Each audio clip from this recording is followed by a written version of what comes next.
ये जो आज पूरा सिलसिला देश में चल रहा है, न जीडी बख्शी ने, न कर्नल RN सिंह ने, जिनकी ससुराल बनारस है, जो उस राजा परिवार से आए हुए हैं, बहुत संपन्न परिवार के हैं, और रॉ जैसी जगह ऑर्गेनाइजेशन में काम करने के बाद लोग अपना चेहरा नहीं दिखाते, लेकिन उसके बावजूद भी वो शख्स कोई जगह, कोई टेलीविजन में ऐसी जगह नहीं छोड़ता जहां जिहादी और इस्लामिक आतंकवादी, वो जो अलग अलग चेहरों में, अलग अलग पार्टी के नकाब में बैठे हुए हैं, इंटेलेक्चुअल की शक्ल में बैठे हुए हैं, उनको एक्सपोज नहीं करता। इनमें से किसी का कोई स्वार्थ नहीं है, कोई किसी पार्टी के दफ्तर में जाकर के राज्यसभा की टिकट की लाइन में नहीं लगा हुआ है। तो बात मेरी कहीं भी जा रही हो, देश भर में जहां जहां अध्यापक हैं, मैं नहीं कह रहा कि सारे अध्यापक ऐसा नहीं कर रहे हैं, लेकिन अगर इस देश में 5% अध्यापकों ने आचार्य चाणक्य की भूमिका इख्तियार कर ली, तो ये जो बौने हैं, जिनके पूर्वजों ने तलवार के जोर पे शलवार पहनी और धर्म छोड़ के मजहब में चले गए, 2 रुपए किलो चावल के लालच में जिन्होंने धर्म जैसे चीज को छोड़ करके मजहब जैसी बौनी चीज को इख्तियार कर लिया, ये बौने आज आपको डरा रहे हैं।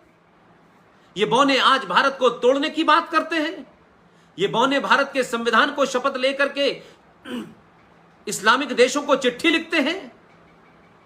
ये शाह वली उल्लाह की तरह अहमद शाह अब्दाली को यहां बुला करके इस्लाम को खतरे में बता करके हमला कराने की मानसिकता रखते हैं। ये इसलिए हो रहा है कि आप बौनों के सामने झुक गए हैं।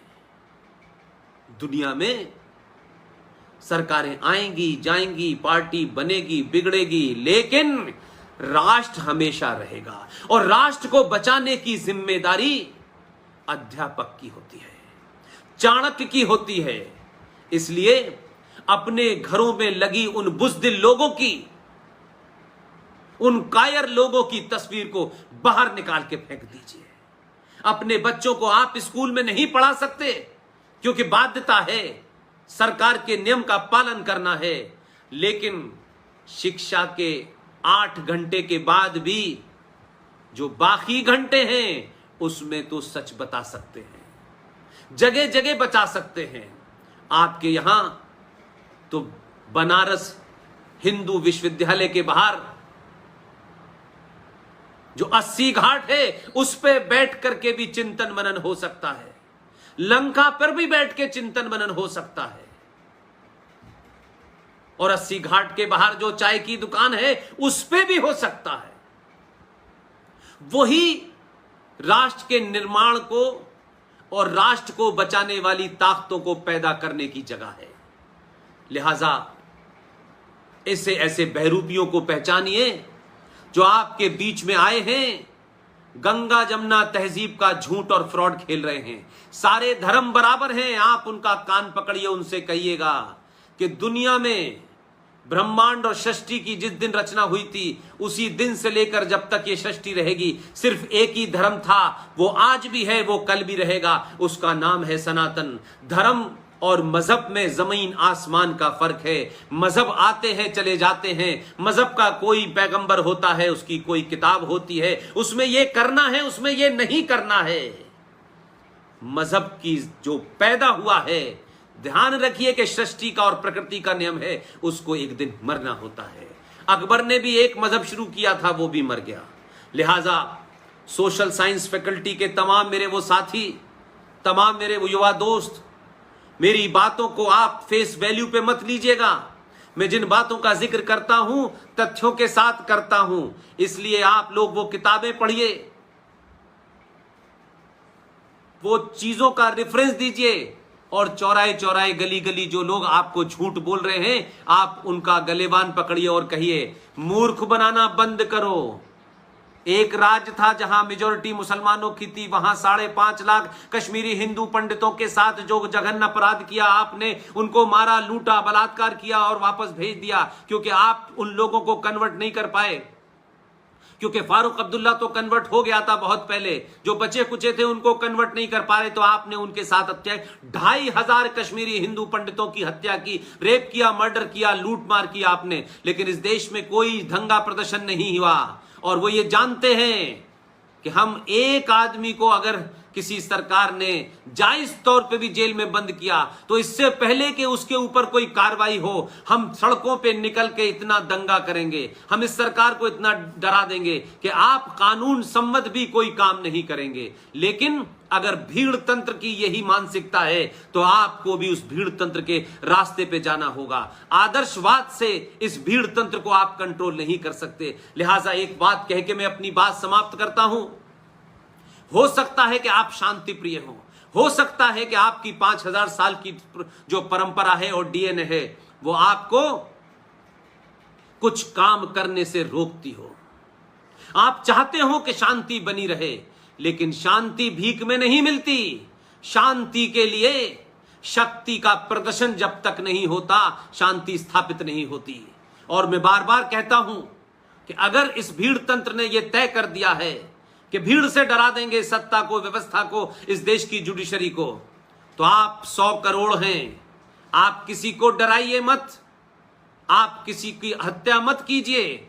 लेकिन अगर लोग शस्त्र की भाषा समझते हैं तो सनातनी अपने सामर्थ्य का परिचय दे। एक सामर्थ्यहीन सनातनी ना अपना घर बचा सकता है, ना अपना राष्ट्र बचा सकता है। आपने मुझे प्रोफेसर कौशल किशोर मिश्रा जी ये मौका दिया। बनारस हिंदू यूनिवर्सिटी का अक्सर हम नाम उस वक्त जब पढ़ते थे जब एक जिहादी यूनिवर्सिटी में हमारा जन्म हुआ। जिस शख्स ने बनाई उसने 1857 का विरोध किया, उसने अंग्रेजों के साथ सांठगांठ की। इसलिए देखिए कि अंग्रेज कितने समझदार हैं। उस सैयद अहमद खां को सर का खिताब दिया गया और एक मक्कार जो आपके राष्ट्र का गीत लिख के चला गया है, मोहम्मद इकबाल, उसको भी सर का खिताब दिया, जो आज पाकिस्तान का राष्ट्रीय कवि है। जहां यौम वलादत मनाया जाता है, बहुत बड़ी उसकी मजार है। हम आज उसी को लपेटे हुए हैं। हमने अपने आदर्शों को नहीं चुना, हमने अपने आदर्शों को नहीं पहचाना। अब अपने हमें आदर्श भी बदलने होंगे और अपने आदर्शवाद को भी समझना होगा। आज के आदर्श से ये जिहाद और आतंकवाद को समाप्त किए बगैर भारत का सही मानों में निर्माण नहीं हो सकता। मैं एक बार फिर बनारस हिंदू विश्वविद्यालय, जिसका नाम लेने से कुछ लोग डरते थे, जिसका आभा मंडल ऐसा था, और मैं गुजरात तक में गया, वहां गायकवाड़ परिवार से मिला। आज भी उनके उस किले के अंदर मैं जब महारानी से मिला तो उन्होंने वो तस्वीर दिखाई जहां महामना पंडित मदन मोहन मालवीय की एक बड़ी तस्वीर लगी हुई है। वहीं से पता चला कि उनका भी इस को स्थापित करने में कितना बड़ा योगदान है। क्या आज हम बनारस हिंदू यूनिवर्सिटी की तर्ज पर देश भर के अंदर ऐसे विश्वविद्यालयों का निर्माण नहीं कर सकते जहां सिर्फ जो किसी यूनिवर्सिटी ग्रांट कमीशन से न चलता हो, जहां हमारे ऊपर कोई बाध्यता ना हो? क्या हम उस बख्तियार खिलजी, जिसके नाम से स्टेशन का नाम रखा है, जिसने भारत के सबसे पुराने दुनिया के, जब विश्वविद्यालय का कंसेप्ट नहीं था, यह हार्वर्ड भी नहीं थी, यह ऑक्सफोर्ड भी नहीं था, उस नालंदा का पुराना पुनः निर्माण नहीं कर सकते?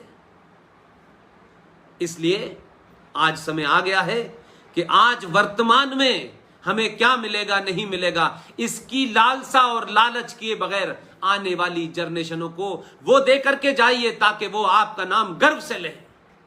हो सकता है कि आपका नाम संसद में न लिया जाए, हो सकता है कि आपको कोई बहुत बड़ा पद मिले और आपके पद के साथ आपको याद किया जाए। कुछ पद ऐसे भी होते हैं कि कोई पद नहीं होता, तब भी वो कई बड़े पदों से बड़ा पद आपको समाज देता है। हमें उसका निर्माण करना चाहिए, उस तरफ बढ़ना चाहिए। आपने जो मुझे मौका दिया, इसके लिए आपका, आपके कुलपति का और तमाम वो साथी जिन्होंने आज की इस पूरी लाइफ को आपके साथ में पहुंचाने का जो कार्य किया है उन सबको, और खास तौर से जो मेरे साथी हैं, जो मेरे साथ शाना बशाना सुबह शाम मेरी सुरक्षा की भी चिंता करते हैं, आने वाले तमाम सारे प्रोग्राम्स की भी चिंता करते हैं। और इत्तफाक से मुझे गर्व है इस बात का कि मैं पैदा तो अलीगढ़ मुस्लिम विश्वविद्यालय में हुआ, और जब इस राष्ट्र के काम में लगा तो मुझे बनारस हिंदू विश्वविद्यालय से लॉ की डिग्री लेकर के आने वाला एक छात्र, जिसके रोम रोम में राष्ट्रवाद है, उसने कोई नौकरी की लालसा नहीं की, उसके मन में किसी किस्म के भौतिकी सुख का कोई जगह नहीं है, ऐसे ओम नरेश यादव जो कि मेरे साथ हैं, हमेशा मेरी चिंता करते हैं। मुझे खुशी है कि बनारस ऐसे कर्मवीरों को पैदा करता है, लेकिन हजारों करोड़ों पंडित मदन मोहन मालवीय आपको पैदा करने हैं। इसके साथ ही आप सबका धन्यवाद, शुक्रिया, बहुत बहुत थैंक यू वेरी मच।